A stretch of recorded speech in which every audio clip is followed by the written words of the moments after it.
failure should be the point where your business becomes better. Before COVID, people sat down to think further and they realized that entrepreneurship was already evolving and they had to introduce the lean startup methodology even before COVID, which made us understand that we should start with the little resources we have. And like Don said, COVID came to test the business models we had available or the mode of deliveries we had as of the time. COVID made a lot of people come to a realization that as businesses, you didn't need a physical shop to actually operate. And as a business, you could even do better without having a physical premises. And as of then, or as from that time, a lot of businesses are doing well. A lot of e-commerce businesses. And that is the reason why we have, I say this, now if you meet 10 ladies, 7 out of the 10 ladies sell something on their WhatsApp status. When did this start? This started during the period of COVID. And had it not been COVID, I've tested this. But thanks to COVID, it brought the challenge. And as entrepreneurs, we quickly had to see an opportunity in it. One question that's maybe you don't answer that didn't make us go through the struggle of answering the difference between entrepreneurs and business owners. Business owners already take advantage of what is existing, but entrepreneurs see a problem no one is solving, do research, and empathize. I think that is also one thing most businesses lack now. Now you meet entrepreneurs who will tell you, oh, me, I realized no one is doing this and I had to do it. Trust me, like, don't say, you can't book community and begin to think because you are not seeing any pork joints around, it is prudent for you to establish a pork joint without doing your research and analysis to find out that maybe you are in an Islamic community and it's a haram. That's why no one is doing that business. That alone makes your business succeed like 40% because you understand. Afterwards, then you empathize. If it was me, how would I have gotten this in this period where no one is allowed to go out? Maybe I'll get someone with a motorbike to deliver it to me. So I start the business. I get a motor rider who will pick from my end and deliver to the customer who needs it. And this is how a lot of businesses are now surviving. And trust me, it is already proving like very helpful because we have a lot of people now surviving on online businesses without even like get hit a startup capital. Yeah. Now with online business, I can sit here and post an iPhone 12 Pro Max. All I need is a reliable person in a Doom so that when the person gives me the go ahead or clicks the green button to purchase it, I quickly place that call to tell the person, okay, the person is now ready to buy. Can you package the phone? So I make the person send the money via mobile money. So maybe you send the phone to him or her and give me my share. And people are doing a lot of businesses around this. So trust me, the landscape has experienced changes already. And trust me, we don't even know what the future holds. It is going to change. We are getting to a point where every business may want to have an online presence. Ask yourself how television stations and radio stations quickly went online to create social media handles on Facebook, Instagram, Twitter, whilst they know that people are already listening to them online. Why? Because they've come to a realization that now people no more turn on their radio sets. People turn on their mobile phones. And with their mobile phones, they sometimes want to track on some of these social media platforms. So as a traditional media, if you don't revolve around some of these changes, your business is going to by all means lag behind.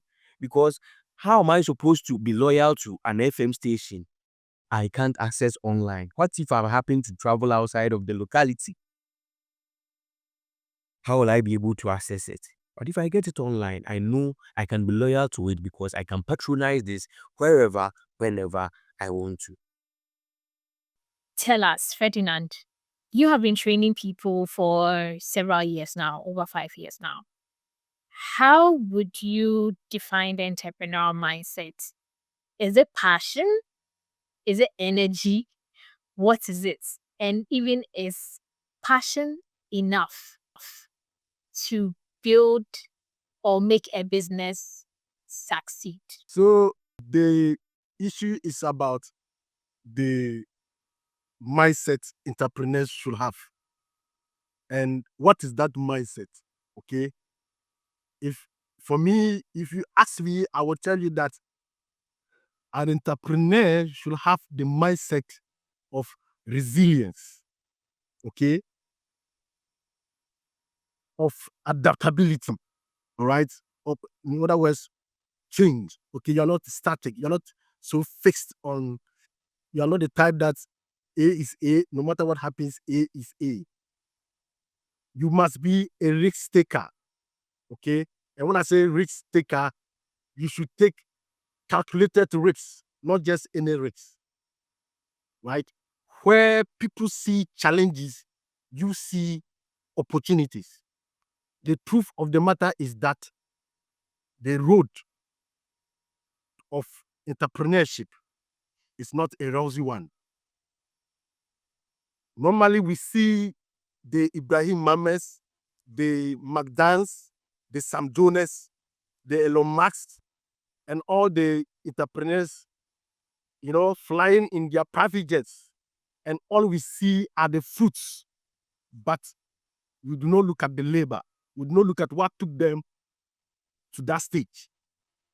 I can tell you that, unlike the saying that everybody says that, okay, there's light at the end of the tunnel, in entrepreneurship, it is just a belief. Just like we don't see God, but we believe in God. It's just a belief. What takes you to that light are your mission and your vision, and also setting clear key performance indicators to measure your failures or your successes.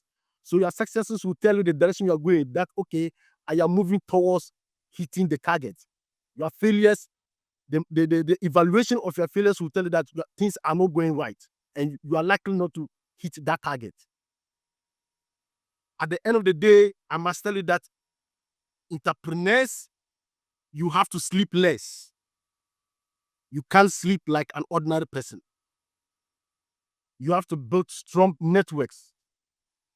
You have to relate with people that have what it takes to give you sound business advice. Okay? Truth is that I have seen people, make a lot of money, start their businesses, and they crash. And they crash. Like Ferdinand said, failure is not the end, it is just the starting point. As an entrepreneur, you must be able to rise, and then move towards your target. One thing you must know is that your family is likely to reject you because the money that you are supposed to spend today, you want to invest it for tomorrow. You cannot look flamboyant. You cannot buy the expensive shoes and then clothes when you are starting as an entrepreneur, because you need all that. You need to invest all that in your business. And the most important thing is that you must identify your customers. Who are your customers? Because they will make the money for you. And so, as an entrepreneur, you must not be transactional in nature in your business operations. You have to build relationships so that you are not like the ordinary watch seller on the roadside who doesn't even know the name of her customers. Once you buy watch and you're gone and you don't even come the next 3 days, she doesn't even know. An entrepreneur must keep proper records. You know your customers. You have their addresses. If you do not see your customer coming to buy, you have to look for that customer and find out why. Adding on to the mindset, every entrepreneur is supposed to understand that you don't necessarily have to fail to make the journey adventurous or world like taking. We already have people who have gone through the journey, and these are the people we call mentors. So it is advisable as entrepreneurs to follow on some of these mentors so they can help us with their failures, not just their success story. Unfortunately, we live in a generation where people are enthused about only what you are able to achieve as a person. But then to learn from your mistakes, we don't pay attention to. That's how come you realize sometimes working in this space as entrepreneur coaches, mentors, and then maybe trainers, you realize that there are some mistakes that are very common and like open source. Everyone is aware of it. But then some entrepreneurs may want to repeat the same mistakes. Why? Because they want to go through their own journey. And if you do that as an entrepreneur, then you are not smart. Because the journey is there for you to learn. And why do you have to experience something bad when a mentor has already experienced it? So you learn from people, not just people who have succeeded, people who have failed, so that you get to know both sides of the stories. Probably you realize that some people did exactly what others did to succeed, but they still failed because of the type of business they are doing or where they find themselves, or maybe the type of target market they decided to focus on. So you comparing all these and analyzing it very well will help you as an entrepreneur not to fall into the same pit someone fell into, so you can do better. Aside that, you have to do your research very well. Pay attention. Now we are in the world of AI, and I always say this: nothing uh, is new again, because everything you want the AI to answer for you, except sometimes when the information is very personal and detailed, they will give it to you. I had opportunity to train some entrepreneurs last week, and in the class, they were trying to understand their businesses working on their budget. And I just had to generate a command for them. That comparing with businesses in this industry helped me to know some of the components I will need for my business, or better still, generate a working budget for me as a business so I can maybe relate to it. And AI generated these budgets for them, and they were accurate because of the kind of command they gave. I hope you understand. So these are some of the things entrepreneurs need to pay attention to and learn, because it's a journey they are embarking on, and feedback. Like I said, this whole thing or this whole entrepreneurship journey is about empathy. And in empathy, you never finish learning, which means you are always supposed to go back to the um, target customers you are working with, or the customer segment you are focusing on, so you can best solve their problems. It is for this reason that we just had iPhone 16 released and we are expecting the 17, because they are always going back to the market for feedback. Now people are even telling iPhone to start implementing an AI, because every phone, including Infinix and Techno, now have AIs infused in their system. So I wouldn't be surprised to see the next iPhone or the subsequent one following the next one coming with an iPhone AI. And yes, if this happens, it means they went back to their customers to speak to them. And like I mentioned, building the mindset will help you build the right team. And if you have all these put together, trust me, your journey is going to be very easy, and you have a lot of success stories to share with others who are coming into the business. And it wouldn't take you long for you to become a mentor, mentoring other businesses, because you learn so quickly and you never give research a resting corner to rest. In line with that, right? So, like you mentioned, you just recently had a training with some upcoming entrepreneurs. So, what are, if you could share with us generally, two mindset traps or two limiting beliefs that you've realized amongst them, the teams, the various teams, and how you handled that or how you helped them to overcome it, All right. Thank you very much. So I worked with one team that was developing a product. They had even gone into the development of the product without knowing who exactly they had to focus on, either to sell to insurance companies, so insurance companies charge their subscribers, or whether to charge their customers to the insurance companies so that they benefit from the system, or whether to target the health institutions so they can leverage on their system to maybe know their history of their patients, to be able to know which medications works and which one doesn't work.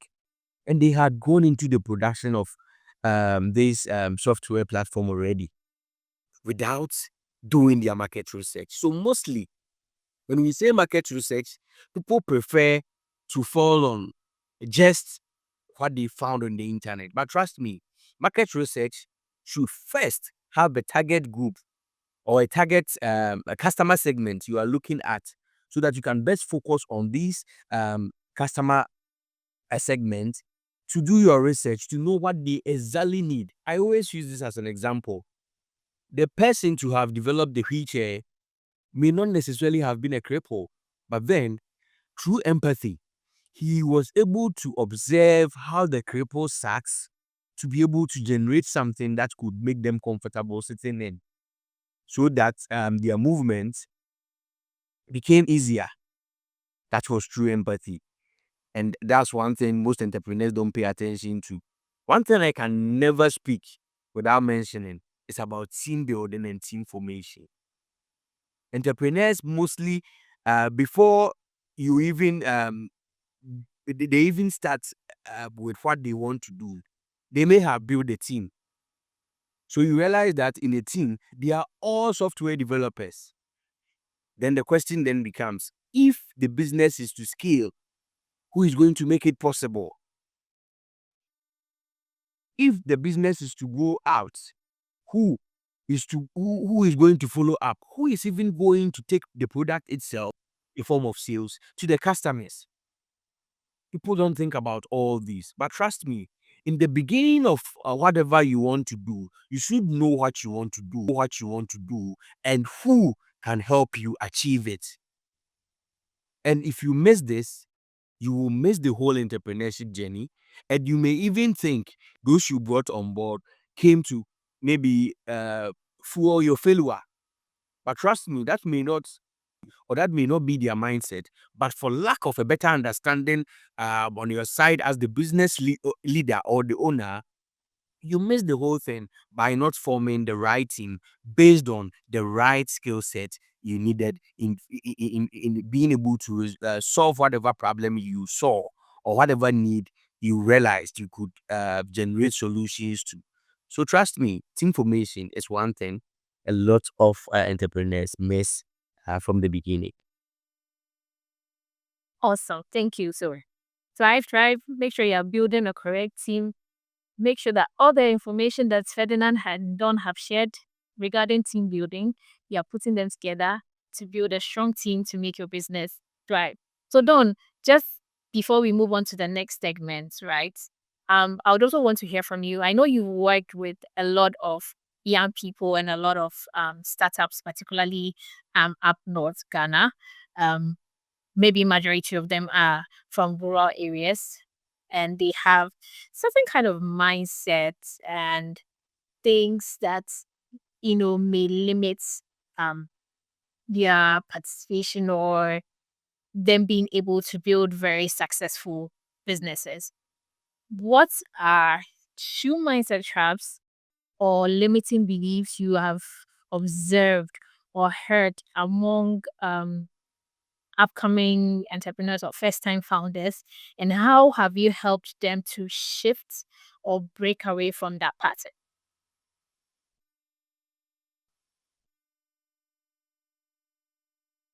Right. So for me, the number one thing I observed in young people, most young people, is the fear of failure.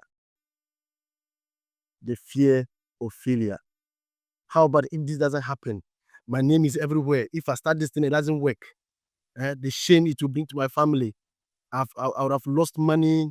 I would have destroyed my CV and all that. How? No, let me just remain here. Let me just be at my corner here and manage whatever I am managing here. That is one thing that I see limiting most potential entrepreneurs. But like I said, you have to take that calculated risk to be able to make it. Okay.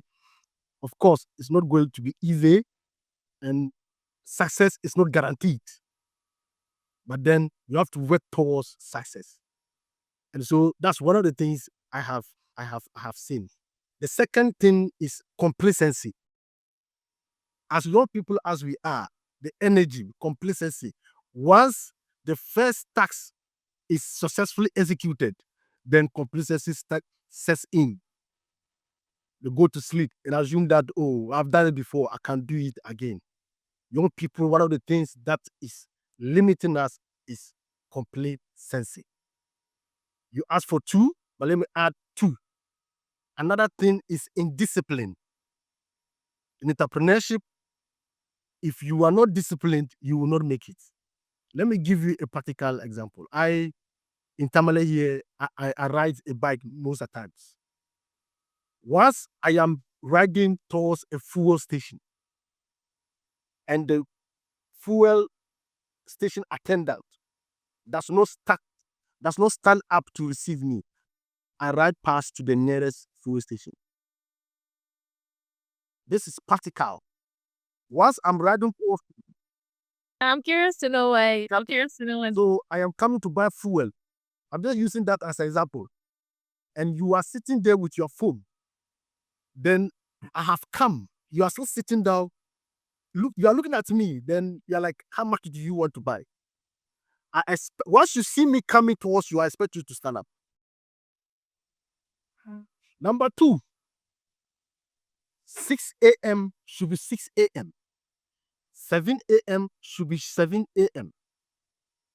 In Africa and in Ghana here, tell someone that you are supposed to meet at 7 a.m. and you add 30 minutes to 7 a.m. Okay? And that is one thing that young people we must avoid. Time is money. Preparing towards this particular session, this program, it is not that I don't have the experience to share, but trust me, I did not sleep because of this program. Until the program is over, I will not sleep. That is who I am. I don't underestimate any task at all. As an entrepreneur, you must not underestimate the task ahead of you. You must not underestimate your customers. You must not underestimate your teammates. You must not underestimate your employees. And try and avoid overconfidence in entrepreneurship. And so these are some of the things I see in young people, working with young people. Sometimes you go for a program and the first stage of the program, everybody is hailing them. Then they move to the next stage and they're like, okay, we've done it before. We are known to be good. And so they go to sleep. And Ferdinand said something. Feedback is very, very important. And so for me, I think that if we shun indiscipline, complacency, overconfidence, and then we respect time, we will succeed as entrepreneurs. Just before we wrap up, um, what's what is what advice do you have or would you give to entrepreneurs or upcoming aspiring entrepreneurs watching this video, listening to this audio, listening to this podcast anywhere or watching on any social media? What advice would you give them, especially in this, current world where there's a lot of information, available, like you said, flashy culture. People just see the fruits, they don't see the work, behind it. What would be your advice to them on building, if they really want to be entrepreneurs, on building viable businesses? I have this advice as in know who understands you better when finding a mentor. When I say who understands you better, it is in between a mentor who will not have the patience to guide you. If you think you are a slow learner, find a mentor who will understand you as a slow learner, but won't pamper you for being a slow learner. At least as time goes on, will increase the speed and the maybe the rate for growth for you, so that you don't get time to relax. And don't find a mentor who maybe after asking 2, 3 questions begin to feel you are dumb. Trust me, a lot of entrepreneurs have failed because they found mentors who didn't understand their learning rate or ratio. So to every entrepreneur listening to me, my biggest advice to you, find someone who advises you. And please, it's better to ask 100 times for people to think maybe you don't know what you are doing than to think you know. Don't mention that. Complacency is killing a lot of people. Maybe you're able to do step 1, but that doesn't mean step 2 is going to be very cheap for you just because you're able to do 1. Maybe in step 2, you need some form of guidance. Go for it. Please find a mentor. And like I told you from the beginning, you're supposed to pay attention to your growth rate. And you are supposed to also know that growing goes through processes. You have to embrace the challenges and you have to like measure your effort as you grow. Don't see it as a static journey. If you see it as that, as maybe a static journey, you are really going to fail the most. And like I told you, remember, failure is data. Failure is a data you keep for the future. So when you see failure, note it down. Mark where you fail. So that in the picture, you can turn it to a success. Don't see failure and run away from them. Because if you run, you may meet them in a very bigger form in the future because you didn't keep them as a data and prepare for them. So please, to every entrepreneur, the journey is a very rough one. But then, if you find a very good mentor, you are never going to feel the we are not going to feel it. Let me say, a deeper roughness. You by all means feel it, but not as deep as maybe someone who didn't have a mentor may have felt it. So in your journey, always fall on your mentors. Find the ones that who understand you and see failure as a data. Awesome. So, Drive Tribe, I forgot to also mention Ferdinand is an MC, an events MC, corporate events, and all casual events and everything. He has a lot of talent. So please feel free to connect with him on socials, and yeah, Thank from you there. very Thank you, much, Ferdinand. Gladys, So just for the opportunity to actually impact and impart on people I've never met. At least this makes the team really very easy. We wish I know Don will also wish to do more like I want people. You're always available to help. And thank you. have several episodes. So would be glad to have you on board. I mean, we'll have that conversation. So Don, let's hear from you and then we can wrap up for today. Thank you for the opportunity. For me, the advice I have for entrepreneurs and potential entrepreneurs is that please start small, okay? You can start small. And what matters is that you're able to record some growth as, you know, every day you're able to record some growth, no matter how small it is, but you are growing. And that's what matters, okay? Like the snail says, it will move as slowly as whatever, but it will get to its final destination. Secondly, learn from your failures. Okay, learn from your failures. Don't be discouraged by setbacks. Okay, right? You use them as opportunities and learn and then grow. All right. You should also build a strong network. Surround yourself with people who have value. Okay, who contribute meaningfully to your life. And also learn how to use technology well. We have TikTok here, Instagram, Facebook. You can use them to better your life. You can also use them to destroy your life. The choice is yours. I will, as a coach and a mentor, I will advise you to use technology, to use social media to better your life. Stay curious. Continuously learn. Learn from people. Like Ferdinand said, learn from the failures of people, learn from their successes. And I can tell you that if you are able to do this, you will make it. Thank you so much, Gladys, for this opportunity. I can't wait for the next episode. Right. Thank you. Definitely. So Thrive Type, if Dawn can't wait for the next episode, I don't know what you are doing. You should definitely subscribe, put on the post notification bell, and be available for the next episode of Thrive on the Odyssey. So from all of us here, make sure you drop your comments of your favorite hack or whatever that you've learned, your top lessons, whatever you're gonna apply, what you saw you were doing right, but you're actually doing it wrong, right? Feel free to share them and feel free to connect with Dawn and Ferdinand on LinkedIn, on Facebook, on their social media. Feel free to connect with them and you would get the best. Like we said, this is Thrive on the Odyssey, where you get to grow and thrive. Once again, I'm your host and entrepreneur sister on this wild journey of building, growing, and becoming. From all of us, yeah,